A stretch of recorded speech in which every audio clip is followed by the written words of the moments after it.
Fala aí pessoal, tudo bem? Hoje eu vou fazer um vídeo um pouco diferente aqui no canal, né? Vou entrar num assunto que eu não abordo muito nesse canal, apesar de eu ter um outro canal onde eu falo mais, aí sim sobre esses assuntos, né? Filosofia, história, geopolítica. Mas eu acho que agora a gente chegou num ponto que as coisas começam a se encontrar, né? Chega uma hora que assim, você tenta focar só no assunto, mas chega uma hora que esses assuntos, a realidade, eles mostram que esses assuntos estão mais interligados do que você imagina. Eu já tenho, até mesmo nesse canal, eu já tenho alguns vídeos onde eu falo sobre ciência, né? Depois que eu fiz outro canal, eu comecei a jogar mais pro outro.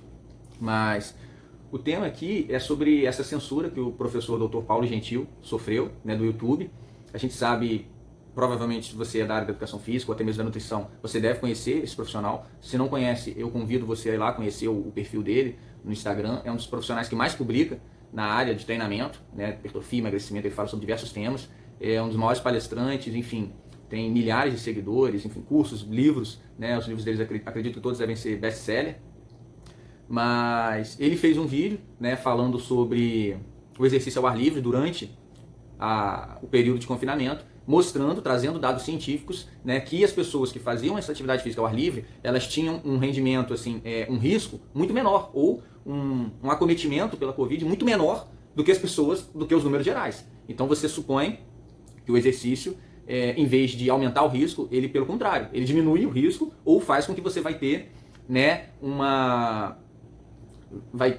a doença vai te acometer de uma maneira mais branda, né, como os dados, né, eu anotei aqui os dados que ele apresenta, né, no vídeo. Ele cita um artigo de 2021, né, um artigo super recente, com 2.586 corredores, né.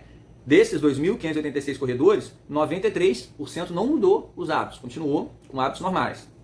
Com hábitos com relação à corrida, né? Continuam os treinos normais, desculpa. Um quarto deles corriam com outras pessoas, né? Não corriam sozinho.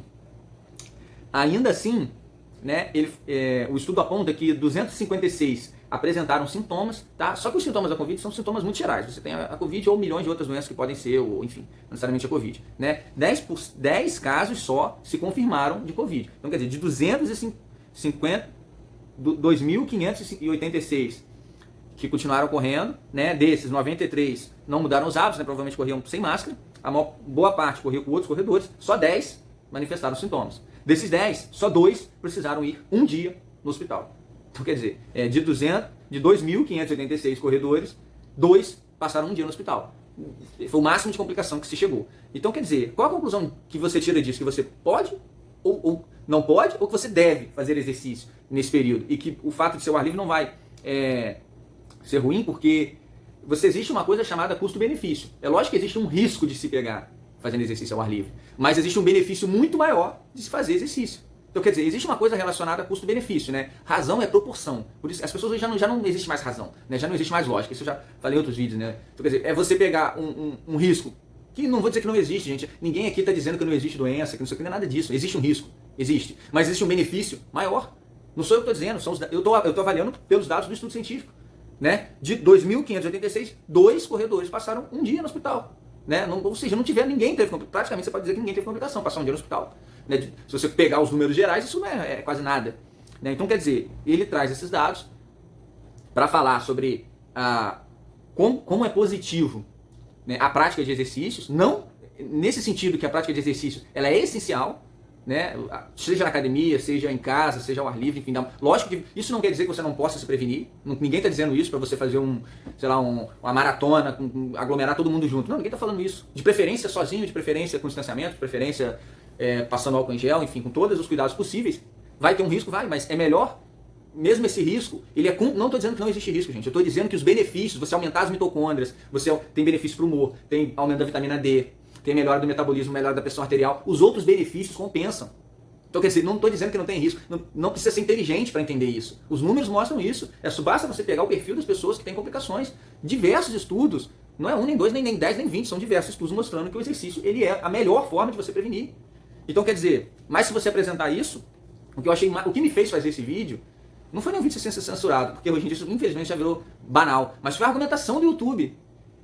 A argumentação do YouTube foi: você não pode questionar as informações trazidas pelos especialistas da OMS. Mas quem são esses especialistas? Como assim não se pode questionar? Que brincadeira é essa, pô? Voltamos lá à fase pré-socrática, antes do julgamento de Sócrates. Não pode questionar as informações? Não pode levantar a hipótese? O o Paulo Gentil ele não é prefeito, não é governador, ele não está mandando ninguém fazer. Ele está apresentando os dados de um estudo científico. Não pode apresentar, não pode questionar, não pode duvidar, não pode trazer contra-argumentos para se chegar a uma melhor conclusão. Quer dizer, ciência é a dialética, é você apresentar a hipótese contrária. É você pensar assim, exercício é ruim. Não, exercício é bom. Vamos ver qual dessas duas hipóteses, vamos fazer um estudo e vamos ver qual dessas hipóteses vai se sustentar. É você confrontar uma hipótese a outra. Vamos voltar lá em Karl Popper. É você falsear hipóteses, é tentar derrubar. Vamos tentar derrubar essa hipótese aqui do exercício fazer mal ou fazer bem. E a realidade, os estudos, a própria experimentação, a própria ciência, os dados são claros. Você tentar desmentir uma coisa que é óbvia, que o exercício faz bem, que o exercício previne e que é uma atividade essencial, aí sim você está confrontando a realidade, confrontando a ciência. Né? Mas o que a gente vive hoje? É a seleção dos fatos. Não estou dizendo que são mentiras do outro lado, mas você só mostra aquilo que te interessa, aquilo que te convém. Você não mostra o outro lado da moeda, você só mostra um lado. Se você só mostrar um lado, é lógico que aquele lado vai vencer a discussão. É a mesma coisa que você está jogando dois times. De um lado tem o gol, aí um time faz gol. Do outro lado não tem o gol, tem uma parede. Porra, é lógico que o time que tem o gol vai levar mais gol, né? Aquele lado ali, o time que pode fazer gol vai ganhar. O outro lado não tem gol, tem uma parede. É isso que a gente está vivendo. Ciência é o quê? É você deixar os dois times jogarem. É você confrontar as ideias, confrontar a argumentação. Às vezes só depois de muitos anos, muitas décadas, muitos séculos se resolvem problemas. Porque alguém pensa alguma coisa diferente, alguém traz uma ideia nova. É assim que se faz a ciência. É você traz uma tese, aí vem uma antítese, aí depois vem uma síntese, vem uma nova tese, uma nova antítese, uma nova síntese. Assim se dá a ciência. Nessa confrontação as coisas vão melhorando, vão evoluindo. Mas não, hoje em dia você não pode apresentar qualquer ideia contrária que sequer assim, levante alguma hipótese contrária àquilo que já foi estabelecido por determinados especialistas que a gente não sabe nem quem é, se escondem, né, por trás de instituições que lançam posicionamentos e que nem nacionais são, então quer dizer, você não sabe nem em que país está, os caras decidem e cabe a gente obedecer. Né, e o Paulo Gentil indicou até aquele livro, né, que eu tenho aqui, 1984, porque só você realmente fugindo da literatura, né, para você entender isso. Fui buscar ali, ó, o livro para vocês verem, né, que esse aqui é o que o Paulo Gentil indicou, George Orwell, 1984, excelente, vai explicar muito esse momento que a gente está vendo. Tem outro aqui também do próprio George Orwell, que é A Revolução dos Bichos, é até um pouco infantil esse livro, para quem tiver alguém mais novo querendo indicar. Tem Admirável Novo Mundo, que já é uma pegada diferente do George Orwell, né? O George Orwell é mais uma ditadura mesmo. Esse Admirável Novo Mundo é mais a base da enganação, as pessoas não percebem, né, que estão vivendo sob uma ditadura. Eu acho que o momento atual é meio que uma mistura dos dois. Em alguns momentos entra essa censura pesada, igual o professor sofreu, mas em alguns momentos as pessoas gostam, né, estão meio que enganadas ali, elas acham bom, questão das drogas, né, da destruição da família, tem muito aqui desse Admirável Novo Mundo também. Né? Isso só na literatura, né, que muito da filosofia do século XX foi para a literatura, né, por encontrar às vezes portas fechadas, né, dentro da ciência tradicional, dentro da filosofia. E tem aqui alguns outros clássicos também, né, para quem quiser aprofundar nesse assunto, que é a Apologia de Sócrates, né, como muitas vezes você ter a razão ali não quer dizer que você vai ganhar a discussão, né, muito pelo contrário, a gente sabe que Sócrates foi condenado à morte por falar a verdade. A vida intelectual, para quem quer entender o que é a verdadeira vida intelectual, o que é buscar a verdade. Dois livros aqui sobre mito e ciência, né, um mais antigo, que é do próprio Sertilanges. Esse aqui mais recente, do Wolfgang Schmidt, que é um grande cientista, um grande físico, que mostra como a ciência tem virado isso. Né? Não a ciência que o Paulo Gentil está defendendo, mas essa ciência defendida pela OMS, né? Essa ciência que vira uma autoridade, que manda você calar a boca e ainda tem que pedir desculpa. Né? Como se tem virado uma religião, né? Ele fala do cientificismo. Você tem aqui a abolição do homem, né? O Paulo Gentil ele fala muito sobre como as pessoas estão perdendo a razão, né? Vem muito por causa disso. Esse livro fala sobre como a educação pode realmente, essa má educação pode perverter a educação, a inteligência humana, né? Você tem aqui Caos Planejado, é do Luiz von Mises, né? A gente acha que isso é por acaso, que a gente está vivendo essa bagunça, não é. Esse aqui, ó, se você quer entender por que a grande mídia defende esses tiranos, tá aqui, ó, o pacto entre o nazismo e Hollywood, né? Não é de hoje que essa grande mídia, as grandes emissoras defendem os tiranos, né? Você vê que não é de hoje. Só começaram a criticar Hitler depois que já não tinha mais como, depois que ele foi pego para Cristo. Mas no início eles elogiaram muito, né? E esse aqui para fechar, menos Estado e mais liberdade. Então é isso aí, galera. Só para fechar aqui, que eu queria pontuar. Então a gente tem que saber avaliar, né, qual é a ferramenta que eles têm utilizado para manipular a gente. O medo. Né? Então eles criam um medo enorme e aí você toma a sua decisão baseado não na razão, não no que é ciência, né? Essa ciência que o Paulo Gentil trouxe dados para se tomar as decisões, mas no medo. Você cria um medo, igual a pessoa que está com medo de uma barata. Né? Eu não estou comparando a crise de saúde que a gente tem vivido com uma barata. Eu acho que existe problema sim, muitas pessoas estão passando por dificuldades, enfim, a gente tem que tentar minimizar isso da melhor forma possível, e por isso mesmo que eu venho reforçar a mensagem do Paulo Gentil, que minimizar isso não é proibir as pessoas de fazer atividade física, pelo contrário, proibir as pessoas de fazer atividade física é aumentar o problema. Você quer melhorar o problema, você tem que incentivar a prática de atividade física, aí você vai melhorar o problema, né?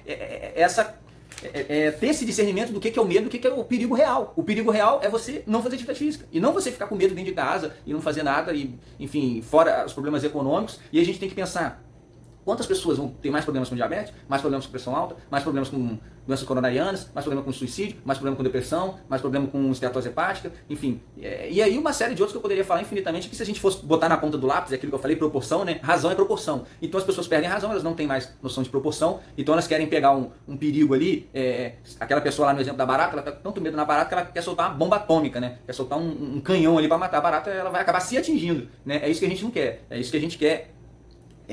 Pregar a proporção, a racionalidade, a ciência. Esses números mostram, de 2.586 corredores, 2 tiveram que passar um dia no hospital. Então quer dizer, será que é tão perigoso assim correr? Será que está atrapalhando ou será que o que atrapalha é não fazer o exercício? Então essa é a questão, é trazer para a realidade, saber interpretar esses números, saber interpretar esses dados. E é aquilo que eu sempre falo, ciência depende da boa vontade, depende de uma boa moral, depende da sinceridade do pesquisador que está analisando esses dados, né? Que a gente cai nisso, a gente tem que ter esse cuidado, não adianta você achar que a ciência são números frios, você precisa de boas pessoas, que estejam capacitadas, que tenham essa leitura, como o Paulo Gentil citou, essa literatura, tenham esse conhecimento fora da área acadêmica também, senão o cara fica bitolado naquilo ali e não entende o que os dados querem dizer. E os dados, o que a ciência tem mostrado? O que os dados têm mostrado? Que é muito melhor você fazer atividade física, por mais que você tenha um risco. Sim, ninguém está negando isso, ninguém é negacionista aqui, isso é palhaçada. Mas os benefícios compensam, né? É isso que a gente está querendo dizer. Você ficar em casa, você tem um risco menor? Talvez, mas você vai ter outros prejuízos, né? Que talvez não compense. Essa é a racionalidade, a proporcionalidade que a razão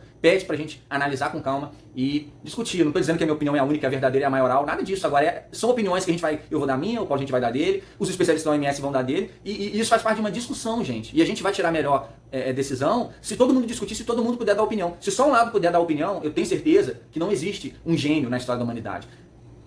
Platão errou, Aristóteles errou, Marx errou, Kant errou, Hegel errou, Einstein errou, Newton errou, todos os grandes gênios erraram. Não vai ser os especialistas da OMS que são inquestionáveis e que ninguém pode contrapor a opinião deles. Vamos trazer essa discussão para a mesa, vamos analisar, deixa outras pessoas opinarem. Aí sim, no conjunto, talvez, com o tempo, a gente consiga achar soluções melhores. Né? Então é isso aí que eu queria manifestar aqui. A minha solidariedade ao professor, parabenizar ele pelo trabalho que ele vem fazendo e deixar também a minha opinião, espero que também não seja censurado. Né? Como eu acho que sou menos conhecido, espero que não seja censurado, espero que possa deixar aqui a minha opinião, e acredito que, assim, não estou querendo dizer que a minha opinião é melhor, gente, nem que eu tenha uma verdade absoluta, não, é uma opinião que eu trouxe a partir dos estudos que eu trouxe esses livros, poderia tratar mais aqui para discussão. Eles leram outras coisas, vão acrescentar outras coisas, e assim a gente cresce como ser humano. Assim a ciência evoluiu nesses 2000 anos. Não foi alguém decretando e todo mundo obedecendo e não podendo questionar. Esse é o caminho, se começar a acontecer assim, esse vai ser o caminho para regredir. A gente cresceu nessa perspectiva de discussão, de dialética, de tese, antítese, síntese, de opiniões diferentes, e aí sim você crescer. Beleza, galera? Um abraço aí, fica com Deus. Vou pedir para você compartilhar esse vídeo, curtir, comentar aí, e até a próxima. Abraço!